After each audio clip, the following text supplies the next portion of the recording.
folks, I'm a huge fan of the Fantastic Beasts film that came out a year ago. I'm still pretty obsessed with it and I'm so excited about the next one that is coming out in a year's time. Today I wanted to make a video sharing some books with you that I think you would really enjoy if you also like Fantastic Beasts. So these are all animal themed books. A couple of them are actually to do with Fantastic Beasts directly. I have got 4 altogether, so let's get on with it. The first one is of course the new illustrated Fantastic Beasts and Where to Find Them. I know that this is all over BookTube at the moment, but I couldn't do this video without mentioning it. It's just so beautiful. The illustrations are just stunning. Every single page is a masterpiece and I could spend hours and hours looking through this at the different illustrations, reading the information in here and wishing that I could go out and find dragons. The second one is also a Fantastic Beasts related one, directly related at least. And this came out about a year ago when the first film came out, and this is The Case of Beasts, and it's by Mina Lima, who are the graphic design team who were behind the Fantastic Beasts and the Harry Potter films. They are absolutely stunning, these books. This is the more expensive of them. I think they have another version which has similar stuff in but is a bit cheaper. But if you're a graphic design nerd like me, this is everything. So, I mean, even the end papers are the same as the print inside Newt's suitcase. You've got Tina's identity card and lots of these little interactive things in here. And I mean, just flip through, there's a bit about the costumes and the books that are inside the Goldstein's apartment, which I just love. Look at these, just lovely. And then you've got more interactive things. Wand Permit, which is a miniature version of the one that you see in the film. You've got a wanted poster and there's a wanted poster in that one, but I'll show you my favorite, which is in here. So another file.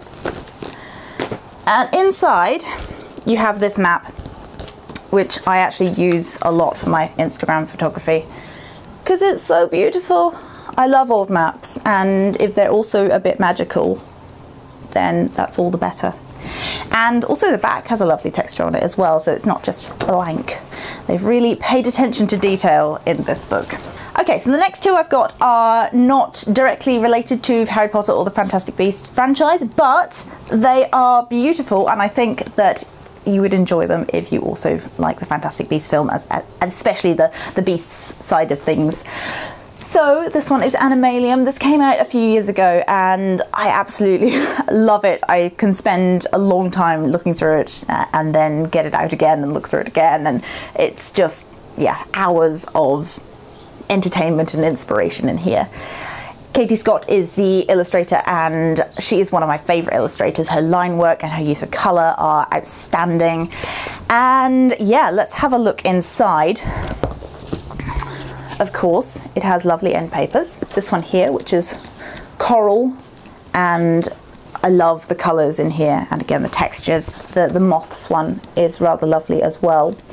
What I love about these is how beautifully composed these images are and the way that all the animals sort of fit together nicely. And that's a hark back to 17th century illustrations, where often the illustrators hadn't actually seen these animals and they were just going off of other people's descriptions, which left them quite a lot of room for artistic development and interpretation. So this is a good example of that. You've got this lovely bend in the neck of this bird here, and that's just done so that they fit nicely on the page, and I think they just look lovely.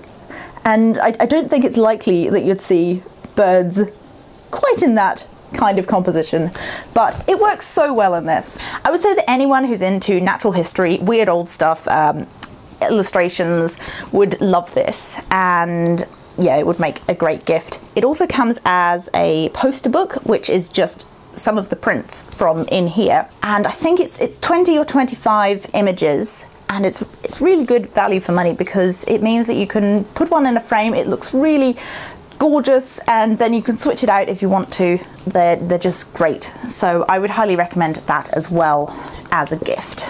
And finally we have this one here. This is 1300 real and fanciful beasts, which are all from the 17th century, and this is from the Dover Pictorial Archive, which is a great resource for illustrators or anyone who wants to use public domain images for artworks or printing or any sort of creative project. There are a whole range of these books, and I will link down below where you can go and browse through them all. But this is obviously the most relevant to the Fantastic Beasts thing, and there are some really strange images on here. I mean, just look at the cover. You've got some very weird looking things, but some of them are real, but some of them are not. Like the griffin that we have here, which is rather strange looking, but lovely. And then real animals like horses, and it's pretty guaranteed that the artist could have worked from life, or at least had seen horses around and could work from that instead of just working from descriptions. So this is really interesting. There are so many images, I mean, just full of them. So if you wanted to maybe screen print some weird looking t-shirts, or you wanted to make some cards from these, then this is a great resource. So there we have it. Those are the fantastical animal books that I have, and I would recommend for all you Care of Magical Creatures buffs. As always, thank you very much for watching. If you want to find me elsewhere online, I am at Holly Dunn Design on Instagram, and my website is hollydunndesign.com. Have a lovely holiday, and I will see you in the next one. Bye!